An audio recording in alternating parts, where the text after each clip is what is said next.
Okay, kuna makosa mengi sana wafugaji wamekuwa wakiyafanya na yamekuwa yakiwapa hasara kubwa sana, na mwisho wake wanajutia kuanza ufugaji wa kuku.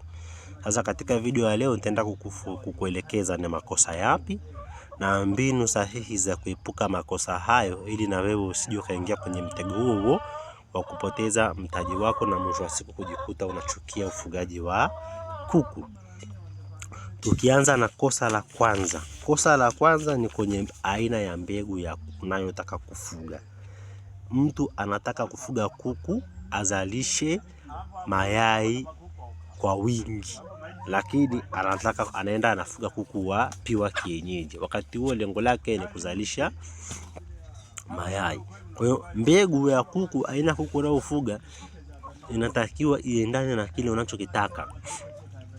Wewe unataka kuzalisha mayai ya kienyeji, tumia kuku chotara, kwa sababu wana uwezo wa kutaga mayai kama ya kienyeji hivyo hivyo paka rangi, na pia wanataga mno kuliko kuku wa kienyeji. Au naoona hapa ni kuku chotara wote hao, lakini huwezi kumtofautisha na kuku wa kienyeji. Kwa hiyo cha kwanza kwenye mbegu ya kufuga, watu wengi sana wanakosea kwenye mbegu. Fanya utafiti wa kutosha juu ya mbegu ya kuku unataka kufuga.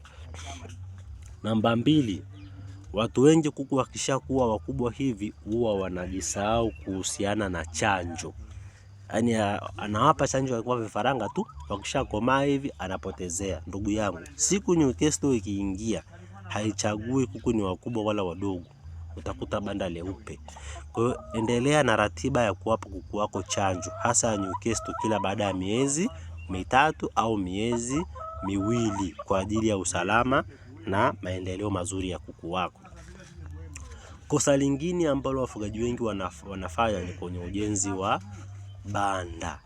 Wanajenga mabanda. Unaona hili banda hili, chini lina wavu na pembeni pia lina wavu. Haujakaa kimakosa huo wavu, ni kwa sababu ya kuruhusu hewa iingie nyingi ya kutosha, ili tupunguze magonjwa yale ambayo yanasababishwa kwa njia ya hewa. Kwa unavojenga banda lako, hakikisha banda lako linafuata misingi ya banda bora la kuku. La sivyo utajikuta unatibu magonjwa kila siku, unatibu lakini kuku pia wanaendelea kufa. Kosa lingine ambao wafugaji wengi huwa wanafanya ni kuanza na dawa kali wakati ugonjwa uko mwanzoni. Mwisho wa siku kuku wako wanakuwa chronic, alafu wanashindwa kupona. Kwa mfano, tuna dawa za aina 2 ambazo zinafahamika sana, OTC. Kuna OTC 50% na 20%. Unakuta mtu ndo anaanza dawa kwa mara ya kwanza kuwapa kuku wake, lakini anaenda kununua OTC 50. OTC 50 ina nguvu zaidi kuliko OTC 20%, lakini anza na OTC 20%. Ikishindikana kupona kuku wako ndo uende kwenye OTC 50. Lakini ukianza na OTC 50 moja kwa moja, ikishindikana, huna namna nyingine ya kufanya, na kuwa ni changamoto. Kosa lingine ambao wafugaji wengi huwa wanafanya sana ni kutokuangalia maendeleo ya kuku yao wakati wanawapa chakula. Sehemu nzuri ya kujua changamoto za kuku wako ni sawa anakula.